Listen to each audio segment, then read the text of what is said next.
Hollywood Burbank Airport in California had zero traffic controllers show up to work on Monday night. Zero. None. The tower just closed. And you know what happens when there's no one in air traffic control tower? Planes can't land, planes can't take off. The entire airport becomes a very expensive parking lot. Let's check out this clip. The airport is open, but there are no air traffic controllers on duty in that tower that you see there. That means that approaches and departures in Burbank are all being handled from San Diego, one of the busiest in the country.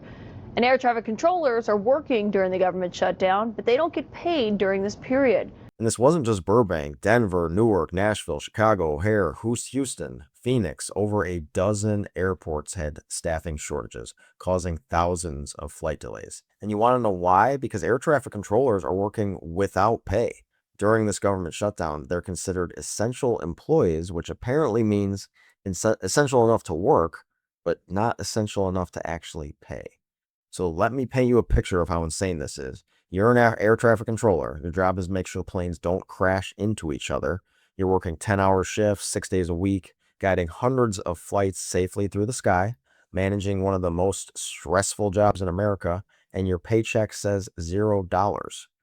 Let's go to the clip. As staff began calling out sick amid the government shutdown, Burbank Airport's tower was unmanned Monday evening, with a team in San Diego taking over operations. Clearance is closed, ground's closed, local's closed, the tower is closed due to staffing. And you can hear it in their voices. These controllers are apologizing to pilots for the government incompetence. Sorry, we're closing the tower due to staffing. Translation, sorry, no one wants to work for free. And here's what makes this extra stupid. We've seen this movie before. In 2019, during the last big shutdown, air traffic controllers started calling out sick, and guess what happened? LaGuardia Airport in New York had to ground flights. And you know what happened then? The shutdown ended immediately. Because turns out when the wealthy can't fly and business travel grinds to a halt, suddenly Washington finds a way to compromise.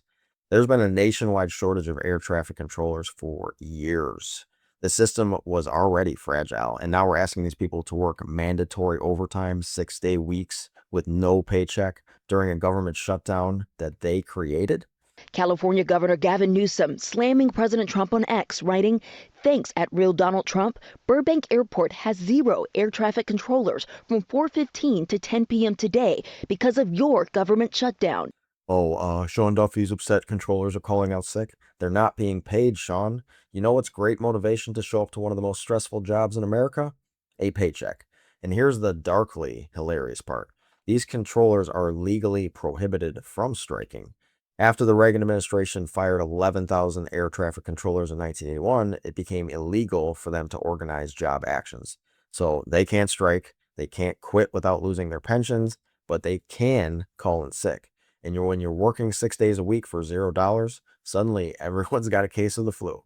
So 10,000 flights delayed in just the first 2 days. Families stranded, business trips canceled, $1 billion lost in productivity, all because Republicans and Democrats can't agree on whether people should be able to afford their health insurance.